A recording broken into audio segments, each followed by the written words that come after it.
దేవుని నామానికి మహిమ ఘనత ప్రభావాలు చెల్లునుగాక. మీ విశ్వాసము వ్యర్థమైతేనే గాని నేను ఏ ఉపదేశ రూపముగా సువార్త మీకు ప్రకటించుతునో ఆ ఉపదేశమును మీరు గట్టిగా పట్టుకుని ఉన్న ఎడల ఆ సువార్త వల్లనే మీరు రక్షణ పొందిన వారై ఉందురు. సిగ్నిఫికెన్సీ ఆఫ్ స్క్రిప్చర్. కొరింథీ సంఘానికి చెప్పేటువంటి మాటల్లో ఈ యొక్క వాక్యాన్ని ఆధారం చేసుకోవడమే మన యొక్క విశ్వాస జీవితానికి ప్రధానమై ఉన్నది. ఎందుకంటే ఈ రోజున చెప్పేటువంటి ప్రతి మాటలో విశ్వసించడం అని కాదు, కానీ లేఖనాలని మనము ఆధారం చేసుకోవాలి.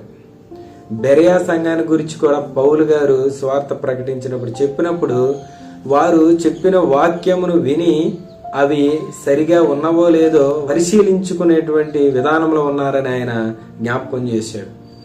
అయితే చూడండి, ఎవరి యొద్దకు దేవుని వాక్యం వస్తుందో, ఎవరైతే దేవుని వాక్యాన్ని ఆధారం చేసుకుని విశ్వసించి ముందుకు వెళుతున్నారో వారే దేవుని యొక్క వెలుగులో జీవిస్తున్నారు.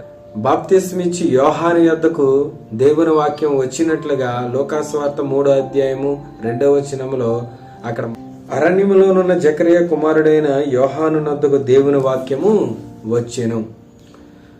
ఆ కాలంలో ఉన్నటువంటి ప్రధాన యాజకులుగా అన్నా కయపాల యొద్దకు దేవుని వాక్యం రాలేదు. తర్వాత చతుర్థాధిపతులుగా ఉన్నటువంటి హేరోదు కుమారుల యొద్దకు, అధికారుల యొద్దకు దేవుని వాక్యము బయలుపరచబడలేదు.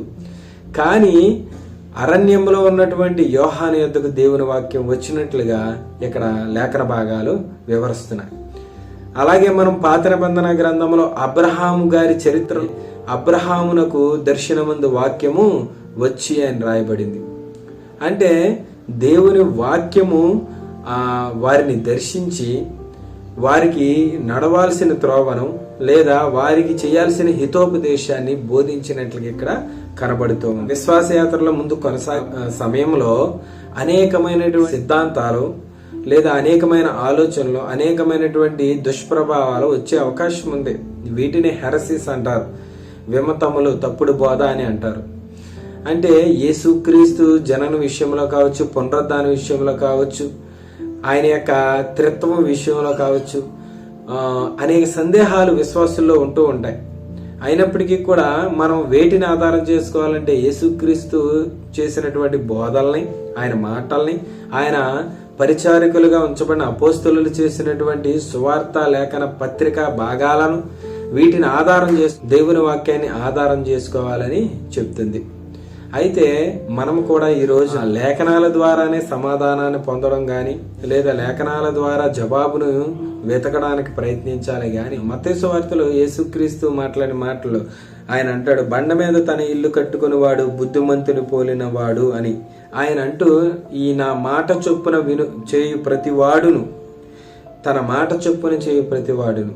తన మాటలో దేనికి ఆధారమై ఉన్నవంటే పరలోక రాజ్యానికి, భూ సంబంధమైన హెవెన్లీ కింగ్డమ్కి, అంటే భూమి మీద జీవిస్తూ కూడా పరలోక రాజ్య సంబంధమైనటువంటి తత్వానికి అవి సాదృశ్యమై ఉన్నాయి, ఆధారమై ఉన్నాయి. కాబట్టి మనము దేవుని వాక్యాన్ని ఆధారం చేసుకుని నడవాలని కోరుకుంటూ ఈ నా మాటలు ఇంతటితో ముగిస్తాను.